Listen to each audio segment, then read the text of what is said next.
예루살렘에 낙이 타고 오신 날, 수많은 군중과 주의 백성들이 기쁨으로 서로 화답하며 호산나 찬양하며 나아간 거룩한 주일입니다. 그들이 주님을 맞았을 때 옆에 있는 믿음의 성도들과 함께 얼마나 기뻐하고 열광했는지 모릅니다.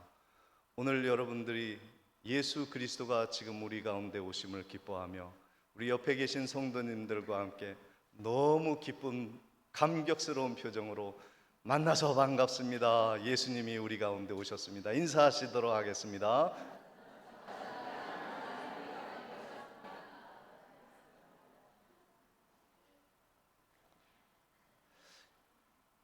여러분, 어떤 좋은 일로 인해서 열광해 보신 적이 있으신가요? 우리나라가 해방될 때 많은 사람들이 길거리로 나와서 드디어 우리가 해방되었다, 그 기쁨의 감격 속에서 많은 사람들이 눈물을 흘리며 외치며 해방과 자유를 선언하였던 그 시절을 저는 잘 모르겠습니다만은 여기 계신 몇몇 분들은 그 기쁨을 만끽하였던 경험이 아련하게 느껴지는 분도 계실 줄 압니다.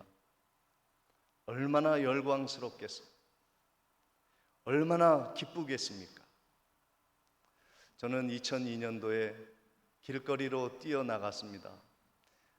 너무너무 기뻐서 한국이 축구가 4강에 올랐다니요, 월드컵의 그 기쁨이 많은 우리 한국 사람들을 길거리로 내몰고 열광하게 만들고 참으로 기뻐하듯이 서로를 껴안고 좋아했던 그 시절을 추억합니다. 오늘 우리가 예수님이 우리 가운데 오셨다는 것이, 또 오셨구나 하는 그 감정이 아니라 열광하고 감격스럽고 기뻐 춤출 수 있는 복된 종려주일이 되기를 주님의 이름으로 축원을 드립니다. 오늘 본문 9절 말씀에 보니까 시온에 따라 크게 기뻐할지어다, 예루살렘에 따라 즐거이 부를지어다 라고 말씀해 주셨습니다. 왜냐하면 낙이 타고 오신 예수 그리스도가, 구주가 우리 가운데 오셨기 때문이다 라는 말씀입니다. 많은 이스라엘 백성들이 이 500년 전에 스가랴의 예언처럼 그들이 예루살렘에 입성하시는 낙이 타고 오신 예수 그리스도를 바라보면서 환영하는 인파들이 호산나 호산나 주님을 찬양하며 하나님 우리를 구원해 주소서 외치는 그 함성이 울려 퍼진 날이었습니다.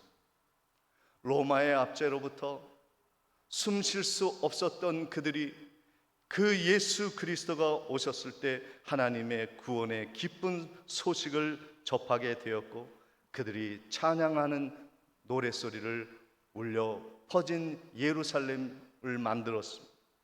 오늘 우리들은 예수 그리스도가 이 땅에 오신 것이 정말로 주님을 호산나 찬양할 수 있는 복된 기쁜 좋은 날이 되어야 하는 것입니다.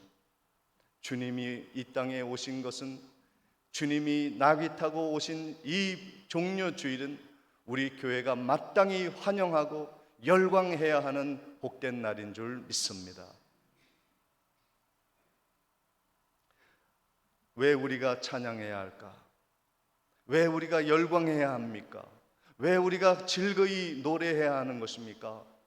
오늘 저는 성가대의 찬양을 듣고 그 시절로 2000년 전에 열광했던 성도들의 예루살렘의 호산나 찬양 그 현장으로 가는 그런 기분을 느꼈습니다.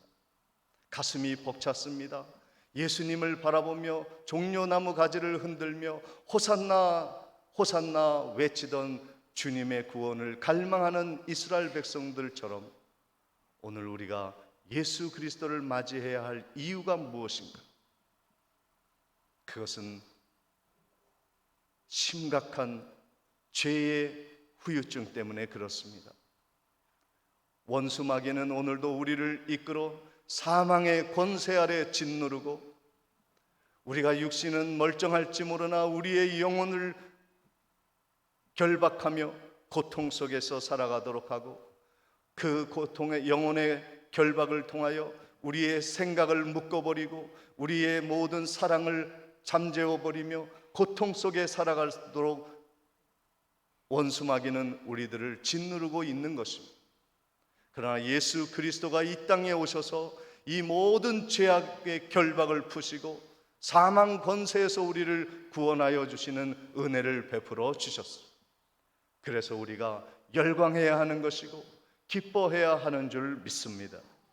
요한일서 3장 8절 말씀을 보시면, 죄를 짓는 자는 마귀에게 속하나니 마귀는 처음부터 범죄함이라 하나님의 아들이 나타나신 것은 마귀의 일을 멸하려 하심이라 말씀해 주셨습니다. 사랑하는 성도 여러분, 오늘 우리 주님이 우리와 함께 하셔서 우리를 결박하고 있는 모든 죄의 끈을 풀고 우리를 영원한 해방으로 이끌어 주셨음을 확신하는 귀한 시간 되시기를 주님의 이름으로 축원을 드립니다. 주님은 우리를 해방하셨습니다. 주님은 우리를 죄의 권세에서 놓아 주셨습니다. 기뻐하시기 바랍니다. 이 일을 통하여 즐거이 찬양하는 복된 하루가 되시기를 간절히 바랍니다. 주님이 우리를 이렇게 구원하여 주신 그 은혜를 찬양하자고 하였는데, 우리의 찬양의 내용이 무엇입니까? 첫째로는요, 승리의 왕을 찬양하는 것입니다. 우리 한번 따라해 보겠습니다. 승리의 왕을 찬양하자. 네, 주님이 승리하셨습니다. 오늘 많은 백성들이 종려나무 가지를 흔들고 낙이 타고 예루살렘 성에 오신 예수 그리스도의 승리를 환영하는 모습을 보게 됩니다. 요한복음 12장 13절에 종려나무 가지를 가지고 맞으러 나가 외쳐 호산나 찬송하리로다, 주의 이름으로 오시는 이 곧 이스라엘 왕이시여 하더라. 예수님이 낙이 타고 들어오시는 것은요, 참으로 승리한 왕의 입성과 같습니다. 그때 상징적으로 보여주는 나무가 가지가 있었는데, 그것이 무엇이냐면 팜트리라고 하는 종려나무 가지입니다. 그 종려나무 가지는요, 개선하는, 승리해서 돌아오는 왕을 환영할 때 흔들어대는 나뭇가지입니다. 많은 사람들이 종려나뭇가지를 흔들고 그것을 길에 펴서 예수 그리스도가 승리의 왕으로 돌아오신 것에 대해서 환영하는 모습을 보게 됩니다. 주님은 그 상징을 활용하여 주셨습니다. 사랑하는 성도 여러분, 여러분의 심령 속에 종려나무 가지를 흔들며 주님이 우리를 구원하셨다는 확신으로 기쁨으로 찬양하며 영광 돌리는 귀한 주일이 되시기를 바랍니다. 주님은 전쟁에 능하신 분입니다. 주님은요, 아기 예수로만 죽지 않았습니다. 연약한 인간으로 인생을 끝낸 것이 아닙니다. 그는 권능과 권세를 가지고 이 땅에 오신 전쟁에 능하신 승리의 주님이라는 것을 우리는 믿어야 하는 것입니다. 오늘 본문 10절에 이런 말씀이 있습니다.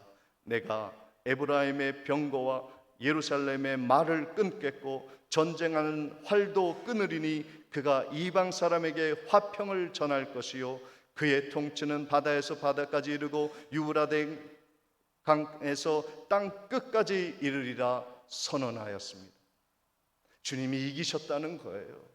이제는 전쟁에서 쓰는 활이 필요 없다는 것입니다. 마병과 병거와 모든 폭탄이 필요 없다는 것입니다. 주님이 모든 전쟁을 끝냈다는 거예요.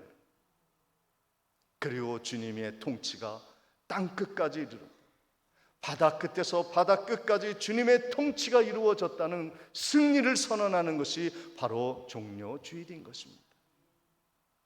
저는 어제 설교를 준비하다가 이상한 말을 하나 인터넷에서 봤는데 오지랖이라는 말이 뜨는 거예요. 오지랖. 이게 무슨 오지랖인가 이렇게 봤더니 김정은 북한 정권 수장이 우리나라 대통령을 향하여 그런 일을 하지 말라는, 중재고 뭐고 간에 그거 오지랖이다. 제가 그 말을 듣고요, 화가 나더라고요. 미국은 동맹을 굳건히 지키라 하고 이북은 우리와 보조를 맞추려 하고 도와주려고 하는 것도 오지랖이라, 나라를 지키고자 하는 것도 줏대없다고 말하는 거예요. 제가 그 상황을 보면서 정말 이 땅에 필요한 것은 병거가 아니구나, 엄청난 재물을 들여서 비행기를 들여오고 동맹을 확고히 하고 이북 정권을 달래고 활을 끊고 훈련을 멈추고, 이것이 문제가 아니구나. 누구도 우리를 도와주는 것이 아니다. 이 나라가 살 길은 예수를 붙드는 거예요. 예수만이 우리를 지키는 거예요. 복음만이 우리 나라를 진정으로 통일로 이끄는 길이구나 하는 것을 다시 한번 확인하게 되어요. 이 세상의 전쟁이 언제 끝납니까? 끝나지 않습니다. 끝나고 싶어 하지도 않습니다. 아무리 힘이 센 미국도요, 전쟁을 종식시킨 일이 없어요. 아직도 전쟁 중이에요. 이 땅 대한민국은 아직도 휴전 상태인 것입니다. 이 땅의 병거와 마병과 활과 탄창이 아무리 무장되어도 전쟁은 끝나지 않아요. 주님이 이 땅에 오신 것은 모든 영적인 전쟁이 끝났음을 선언하는 것입니다. 이제는 원수마귀가 우리를 해치 못할 것이다. 주님이 이 땅에 오시면 우리들이 진정한 평화를 맛볼 것이라고 주님은 말씀하여 주시는 것입니다. 진정한 가정의 평화가 물질이 주는 거 아닙니다. 내가 실력이 있어서 내가 힘이 있어서 사람들이 나에게 화친을 맺는 것이 아닙니다. 언제 배신할지 몰라요. 언제 물질이 나를 떠날지 몰라요. 이 세상에 믿을 것 아무것도 없습니다. 오직 믿을 분은 예수 그리스도뿐인 줄 믿습니다. 우리 가정을 지키는 이 예수요, 우리 교회를 든든히 세우는 이 예수요, 우리의 관계를 화목하게 하는 이는 예수요, 이 나라 민족을 굳게 세우는 분은 오직 예수뿐인 줄 믿습니다. 예수 붙들어야죠. 동맹이요, 이북과의 화친이요, 어림도 없습니다. 그들은 자기들의 이권을 위하여 우리를 이용하는 거예요. 예수를 붙들어야 후회하는 일이 없어요. 배신이 없어요. 주님은 끝까지 우리를 붙드시는 평강의 왕이신 것입니다. 이 세상의 평화는요, 능력이 있어야 갖는 겁니다. 능력 있는 왕만이, 승리하는 왕만이 이 세상에 참된 평화를 안겨주는 거예요. 그분이 누굽니까? 예수 그리스도예요. 예수 그리스도예요. 백악관도 아닙니다. 청와대도 할 수 없어요. 이북 정권도 할 수 없어요.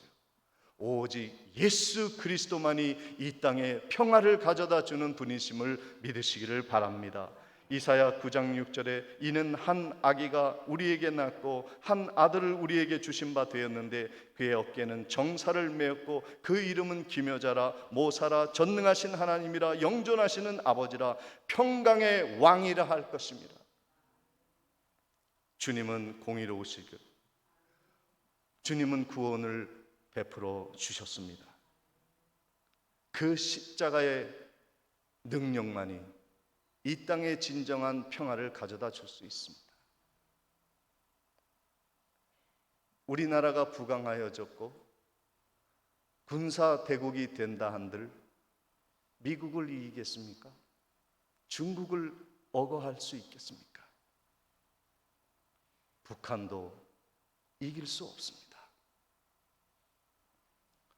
우리들의 진정한 평화와 구원과 축복은 예수 그리스도, 우리를 구원하신 예수 그리스도의 십자가를 붙드는 길밖에 없는 것입니다. 십자가를 붙들면 하나님이 우리나라를 든든히 지켜주시고, 십자가를 붙들면 우리 가정을 든든히 세워주시고, 십자가를 높이 들면 우리 교회가 음부의 권세에 흔들림 속에서도 견고하게 서게 될 줄 믿습니다. 십자가를 붙드시기를 바랍니다. 십자가가 답이에요. 십자가를 우습게 보지 마세요. 멸시하지 마세요. 외면하지 마세요. 피하지 마세요. 오늘 본문 11절에 이렇게 스가랴가 예언합니다. 또 너로 말할진대 내 언약의 피로 말미암아 내가 내 갇힌 자들을 물없는 구덩이에서 놓았나니 그랬어.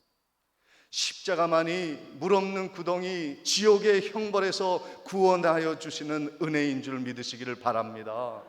그 언약의 피, 그 언약의 축복을 우리에게 주시기 위해 예수 그리스도가 나귀 타고 이 땅에 오신 겁니다. 그런데 많은 사람들이요, 아직 보혈의 피를 진심으로 믿지 못하고 종교에 머무는 사람들이 많습니다. 여러분, 종교와 참된 믿음, 복음의 차이가 무엇인지 아십니까?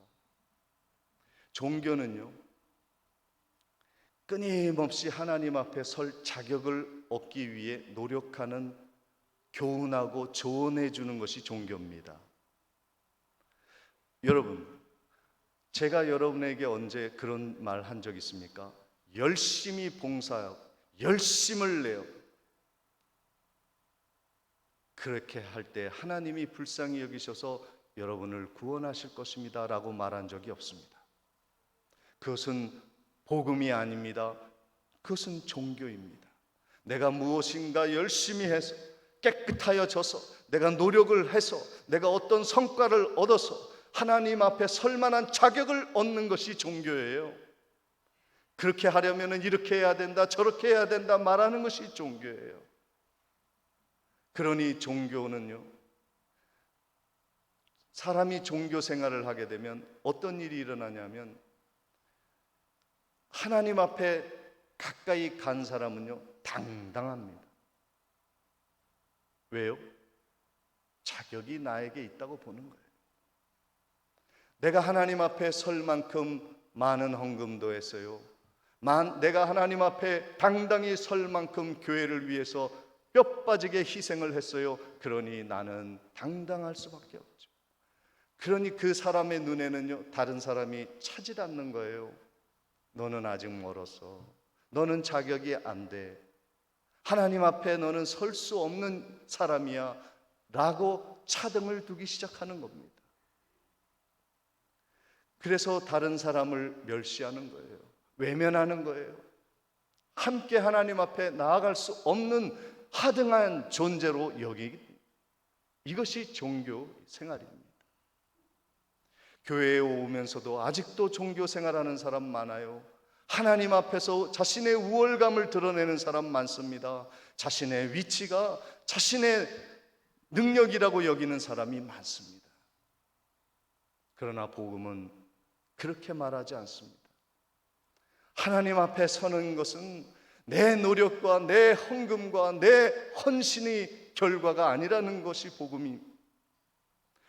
주 예수 그리스도의 십자가만 믿으면 나는 죄인이고 나는 허물 많고 나는 아무런 조건을 갖추지 못했으나 하나님 앞에 당당히 설 수 있다. 이것이 복음인 줄 믿습니다.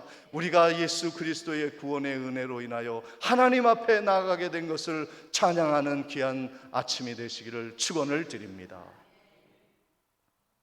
주님은 우리를 종교 생활하기를 원치 않으십니다.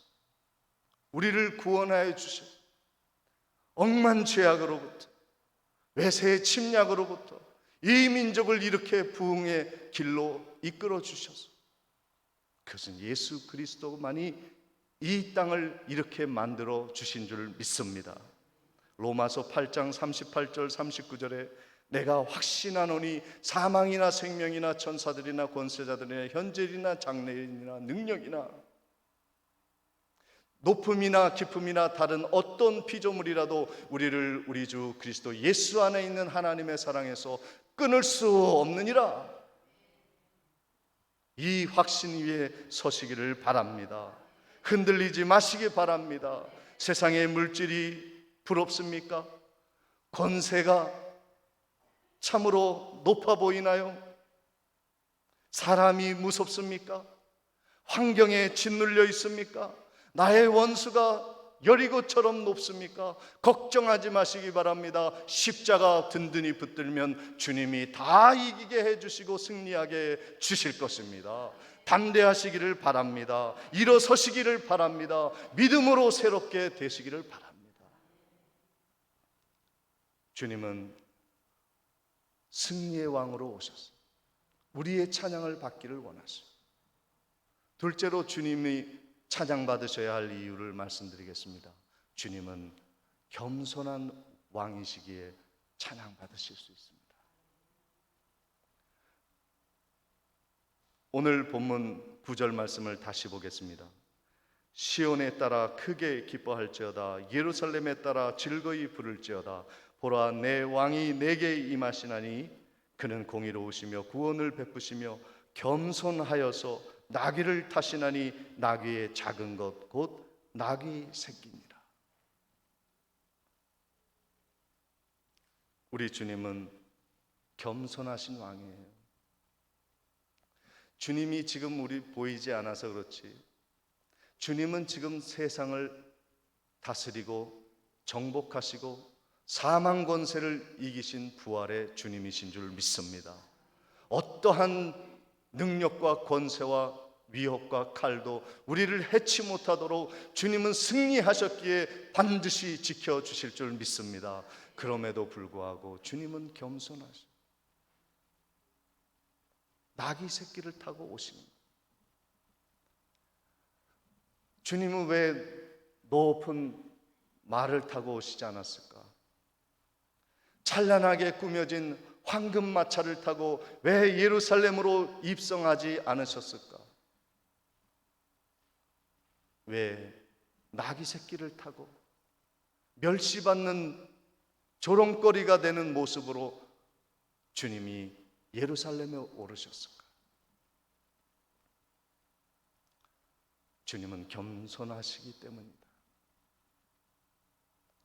주님은 하늘의 영광을 버리시고 이 땅에 십자가 지시고 우리를 구원하시기 위하여 가장 낮은 십자가의 자리에 가시기 위하여 오늘 나귀를 집어 타셨어요. 빌립보서 2장 6절 7절에 그는 근본 하나님의 본체시나 하나님과 동등됨을 취할 것으로 여기지 아니하시고 오히려 자기를 비워 종의 형체를 가지사 사람들과 같이 되셨고 말씀해 주셨습니다. 위대한 하나님이 우리의 몸을 입고 이 땅에 오셨어요. 잠시 오신 것도 아니고 30년 동안 죄악의 육신의 옷을 입고 사셨습니다. 그리고 최후에는 처절하게 자기 몸을 찢으시고 하나님과의 담을 허시기 위하여 휘장을 찢기 위하여 자기 몸을 스스로 찢으시는 하나님이십니다. 그 하나님이 오늘 우리를 구원하시기 위하여 이 땅에 오신 거예요. 겸손한 왕으로서 그 하나님을 만날 수 있기 위해서 우리가 겸손해져야 하는 것입니다.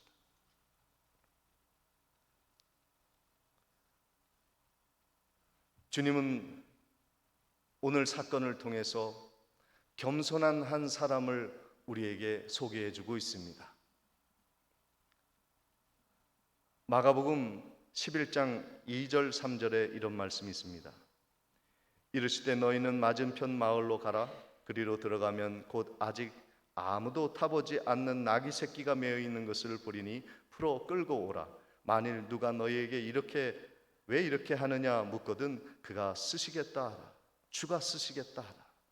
그리하면 즉시 이리로 보내리라 하시니 9절 6절 말씀에 보면 제자들이 예수께서 이르신 대로 말한데 이에 허락하는지라 그랬습니다. 주님이 나귀를 타시기 전에 일어난 일입니다. 그 나귀를 아무런 연고도 없는 사람에게 그 나귀를 취하셨습니다. 주가 쓰시겠다 하라. 이 말 한마디에 그 나귀의 주인이 그 나귀를 새끼를 예수님이 탈 수 있도록 허락해 주었습니다. 이것이 겸손입니다. 그가 누군지 누구도 알 수 없습니다. 겸손한 그는 예수 그리스도가 자신의 재물을 요구할 때도 허락하는 모습을 보게 됩니다. 오늘 우리들은 얼마나 교만한지 모릅니다. 모든 것이 하나님께로부터 왔다고 하면서도 나의 것을 너무너무 아깝게 여기고 가난한 사람을 보아도 내 물질이 가는 것을 허락지 않아요. 교회에 필요한 것이 있음에도 불구하고 내가 손해보는 것을 허락하지 못하는 나 중심의 교만한 모습을 우리는 보게 되는 것입니다. 겸손이란 무엇입니까? 자기를 비우는 거예요. 자기를 기꺼이 내어놓는 것입니다. 주가 쓰시겠다 할 때에 나의 것을 주장하지 않는 것이 진정한 겸손입니다. 오늘 우리들은 얼마나 교만한지 모든 것이 내 것이라 여겨요. 내 것을 아무도 건들지 못하게 합니다. 모든 명예는 내가 얻어야만 한다고 생각해요. 나 아니면 설 사람이 없다고 생각합니다. 내가 주인이라고 생각해요. 내가 우리 교회에, 내 가정에, 이 땅의 주인이라고 생각합니다. 나의 것을 아무에게도 허락하지 않아요. 주님에게까지도 내 것을 허락하지 않아요. 명예도 내 것이요, 물질도 내 것이요, 모든 것이 내 것이요. 그리하여 나는 아무것도 주님께 허락해 드릴 것이 없는 자기 중심의 사람이 되어버렸어요. 이것이 교만한 것입니다. 겸손한 사람은 주님께 순종하는 사람이에요. 내 것을 내 것이라 여기지 아니하고 주님 앞에 내어놓는 사람이 되는 것입니다. 누가복음 9장 23절에 또 무리에게 이르시되 아무든지 나를 따라오려거든 자기를 부인하고 날마다 제 십자가를 지고 나를 따를 것이니라 말씀하여 주셨습니다. 오늘 우리는 주님을 승리의 왕, 겸손의 왕으로 모셨습니다. 우리도 겸손한 삶의 모습으로 내 중심이어야만 하는 나의 우상을 내려놓는 겸손한 성도가 되시기를 바랍니다. 마지막까지 싸워야 할 것은 나 자신이에요. 아직도 나의 우상에 매여 살아가고 있는 나의 모습과 우리는 싸워야 하는 겁니다. 마귀는 그러한 나의 모습을 부추기는 겁니다. 잘한다고요. 네가 서야 한다고요. 네가 최고가 돼야 한다고요. 너의 것을 빼앗기지 말라고 합니다. 그러나 주님은 쓰시겠다 하라 하십니다. 내 인생의 주인이 되고자 하십니다. 사랑하는 성도 여러분, 마음을 활짝 여세요. 그리고 주님을 영접하세요. 그리고 내 모든 삶의 주인의 주 예수 그리스도이심을 고백할 때 주님이 여러분의 인생의 열매를 맺게 하시고 사망 권세를 이기고 승리하게 하시고 이 세상의 물질 앞에 굴복하지 않고 이 세상의 더러운 환경 앞에 무릎 꿇지 않는 당당한 하나님의 종으로서 제자로서 세워줄 것입니다. 가정을 믿음으로 지키세요. 예수로 세우세요. 이 교회를 예수 그리스도의 복음으로 세웠어. 우리 주님의 영광에 함께 동참하는 복된 성도님들의 인생이 되시기를 주의 이름으로 축원을 드립니다.